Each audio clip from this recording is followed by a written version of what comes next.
With the pandemic raging, millions continue to suffer economically as well. Meanwhile, congressional lawmakers remain unable to agree on a new multi-billion-dollar COVID relief plan. So in homes across the country, many are fearful that moratoriums meant to protect them from eviction will expire in just weeks, potentially leaving them homeless. Marcus Moore has more from Houston. Melissa Flores is hoping the help she so desperately needs is inside this Houston church turned eviction clinic. I used to clean houses. I've been trying to do applications everywhere. They're not hiring. They're not accepting nobody. It's really hard. The single mother, like millions of others affected by the pandemic, can no longer afford her rent. In a few weeks, more than 24 federal stimulus programs are set to expire unless Congress strikes a new multi-billion-dollar COVID relief bill. Among the programs ending soon is the CDC eviction moratorium. If it expires, it would leave up to 5 million tenants facing eviction in January, the beginning of winter, and Melissa is one of them.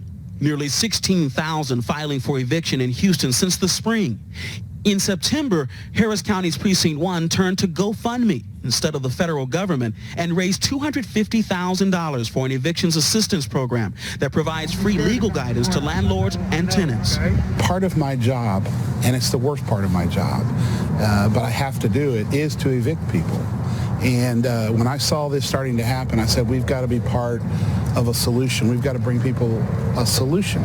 And I wanted to be most impactful. We picked the highest zip codes in Harris County to go and bring the actual legal assistance out to the people, to the neighborhoods. I was concerned that people wouldn't be able to get there by car. They weren't able to get there to come downtown. So we brought it all out into the neighborhood. We watched as they helped Melissa. I've never been in this situation ever before in my life. I've never had to come out to ask for help. Never. I've always made it through everything. Struggle a little, but I've made it. But never this bad. Never this bad. After losing her job as a housekeeper, Melissa was barely able to scrape by. Her boyfriend, who was helping her make ends meet, was deported to Honduras, leaving her with no help to care for her 11-year-old daughter. It's just you. Yes, right now it's by myself. There's a lot of people at the apartment complex, like a lot of families still there going through a lot. COVID-19 has driven the country to record-setting unemployment numbers. Houston, which employs nearly a third of the nation's jobs in the oil and gas industry, has been especially hard hit as the pandemic has caused an energy oversupply. Companies like ExxonMobil announced plans to lay off 14,000 employees globally, 1,900 of them in the U.S. and mainly in the Houston area. I'm 60 years old. I was working at a plant, and now they ain't hiring because of COVID-19. So I was unemployed. Now they say the unemployment is over, so I didn't pay my rent, so I got an eviction notice. When you displace somebody out of a home, they have to go and they have to live with somebody else. They have to go to a friend, they have to go to a relative's house.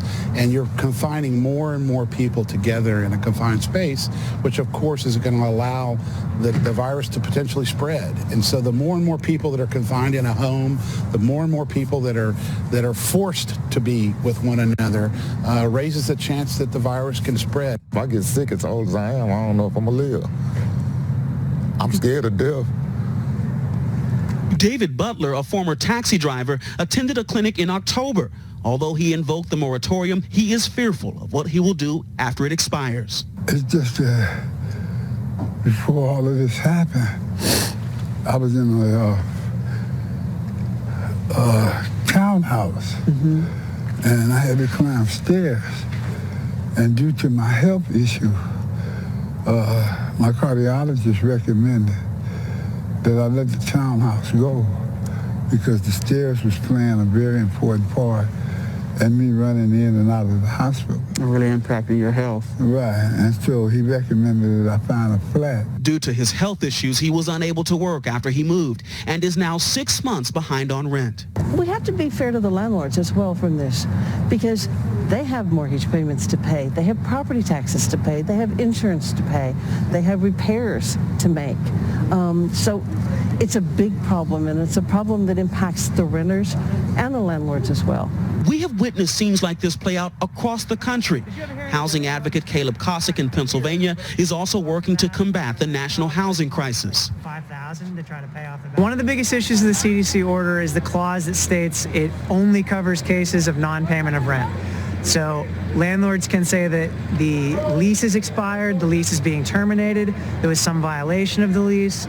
They can claim fraud for any sort of anything, honestly.